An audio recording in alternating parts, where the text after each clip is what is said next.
Killing an innocent human being is considered wrong in most societies, but can the same statement be applied to fetuses? The debate on abortion has been going on for a long time and has recently ramped up within the past decade.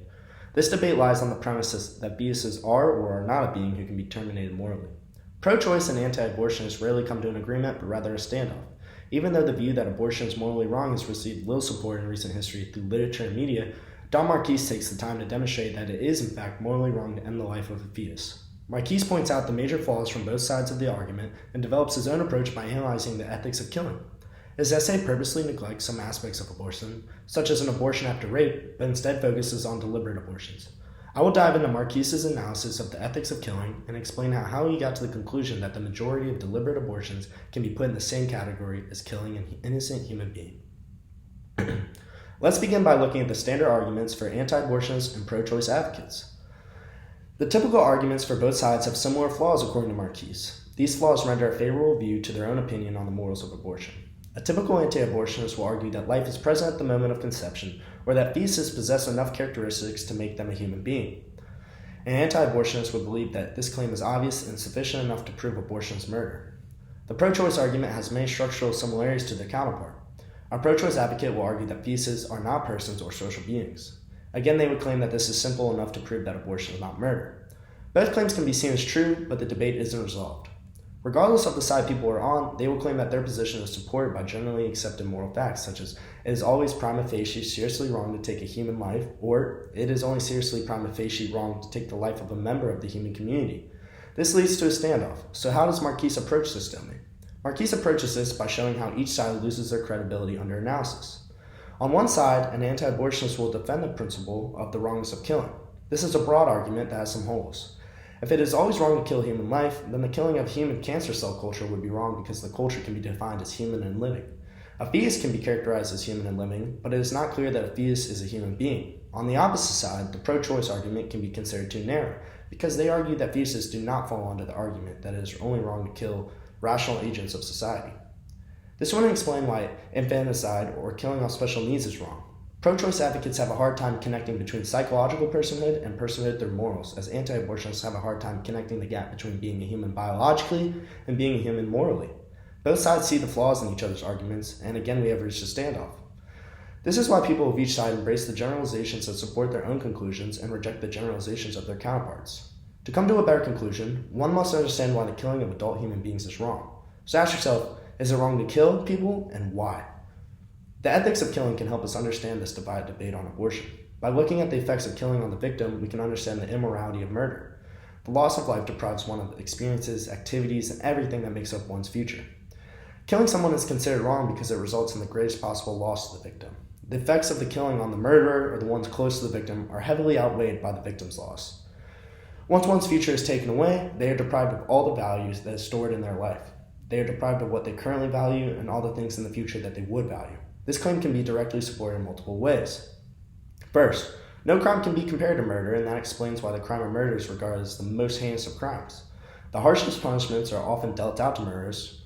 The theory also suggests that the loss of a future full of values is what makes killing people wrong. This also matches up with the attitudes of the terminally ill towards the end of their lives. People that are ill and know they are dying understand that they will lose their future.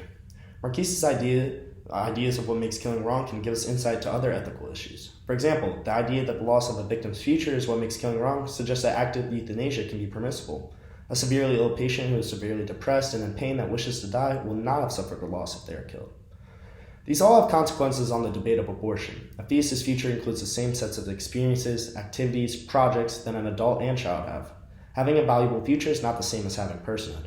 Marquis is not arguing that it is wrong to kill potential persons. Rather, having a valuable future is what makes killing wrong.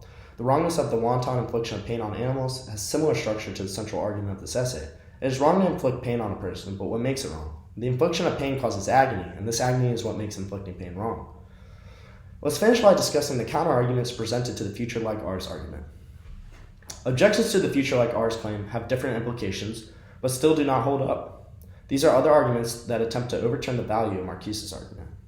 One argument, known as the discontinuation account, suggests that the discontinuation of the victim's experiences is what makes killing wrong. A victim wishes to continue his or her life, so this is an account for when that is taken away. This theory doesn't justify the anti-abortion stance. Fetuses have not had these prior experiences to be continued or discontinued, so this cannot apply. This account also doesn't include the values of the experiences to be acceptable. The next account suggests that disrupting one's desire to live makes killing us wrong. The desire account would have to provide a condition for the wrongness of murder in order to create a pro-choice conclusion on abortion. One flaw of this account is that it suggests that it is moral to kill people who have no desire to live. None of us would morally kill those who are suicidal. This account could be acceptable if it was to provide a sufficient, not necessary condition for the wrongness of killing. However, it still doesn't justify a pro-choice justification on the morality of abortion. The future like ours argument can be sharpened up if we use a different strategy to avoid anti-abortion consequences, through narrowing the scope of the argument itself. By suggesting that fetuses do not have the necessary condition that is needed for the value of a future argument to apply.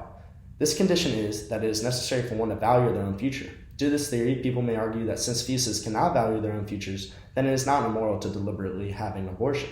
However, if something cannot be considered valuable unless it is valued by someone, then does a suicidal teen life have value even if they don't see it that way? One may be depressed and believe that their future is of no worth, but this doesn't mean that their life has no value. Others may see value in their life, so one's life can be valuable even if one doesn't value it. This counters the claim that fetuses must value their own lives for abortions to be acceptable. Furthermore, the last counter-argument that stands in front of us is that mentation is needed for an embryo to be considered a victim. Marquise argues that the true reason we consider plants and the unconscious non-victims is that killing them doesn't take away a future life. If a severe accident occurred and left you unconscious, would it be ethical to kill you during this period since you lack mentation?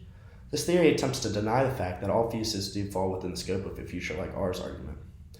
As we have seen, it is clear that the moral ethics of what makes killing wrong can be expanded to explain why the majority of deliberate abortions are impermissible.